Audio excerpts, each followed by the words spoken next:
wabarakatuh.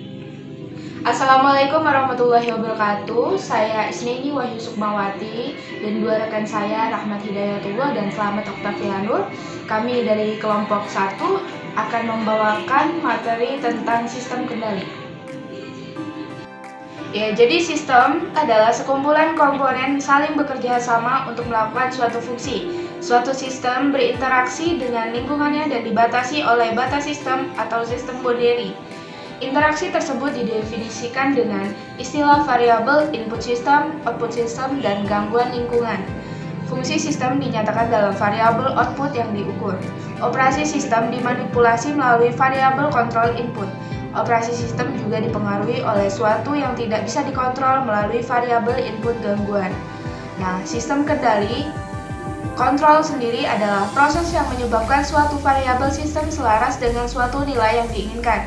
Kontrol manual merupakan kontrol parameter dilakukan oleh manusia yang bertindak sebagai operator. Pengaturan air keran, pengaturan volume radio, pengaturan kecepatan kendaraan. Kontrol otomatis. Kontrol dilakukan oleh mesin atau peralatan yang bekerja otomatis, misalnya pada lift, industri, makanan, minuman, robot, dan lain-lain. Sistem kendali atau control system.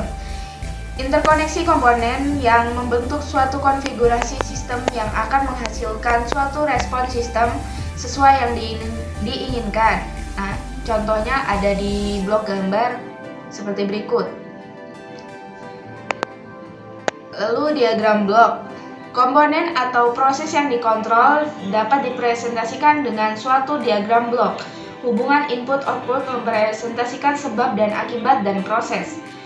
Contoh diagram bloknya seperti berikut, yaitu input, proses, dan output.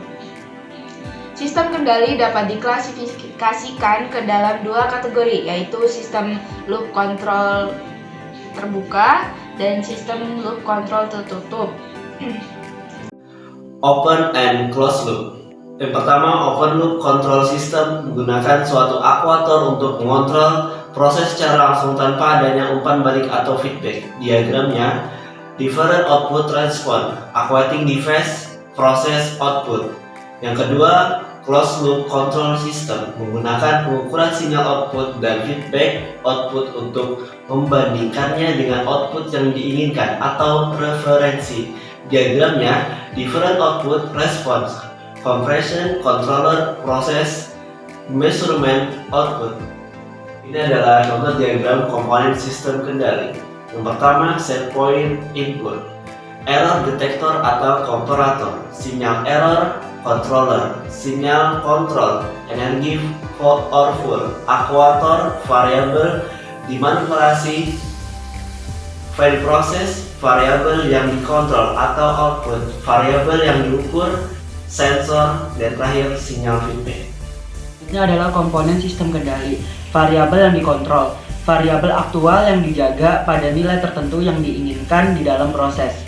Variabel yang diukur merupakan kondisi dari kontrol variabel pada suatu sistem dalam pengukuran. Sensor mengukur kontrol variabel dan menghasilkan sinyal output yang mewakili statusnya. Feedback output dari instrumen dan device. Berikut di sebelah adalah contoh dari diagramnya. Selanjutnya adalah komponen sistem kendali. Ada beberapa komponen sistem kendali. Yang pertama adalah set point yang merupakan nilai dari kontrol variabel yang diinginkan. Lalu ada error detector, pembanding set point dengan sinyal feedback dan menghasilkan sinyal output yang sesuai dengan perbedaan tersebut. Lalu ada sinyal error, yaitu output dari error detector. Controller, otak. Controller atau yang biasa disebut atau otak dari sistem yang menerima error sebagai input yang dihasilkan sinyal kontrol yang menyebabkan kontrol variabel menjadi sama dengan satu proses. Lalu ada aktuator yang merupakan, kalau tadi controller itu merupakan otak, aktuator merupakan otot dari sistem. Ini adalah alat yang secara fisik melakukan keinginan controller dengan masukan energi. Lalu ada komponen sistem kendali. Variabel yang dimanipulasi, besaran fisik yang merupakan hasil dari kerja yang dilakukan aktuator. Plan atau proses adalah objek fisik yang dikontrol. Distribusi atau gangguan, faktor pengganggu menyebabkan perubahan pada variabel yang dikontrol.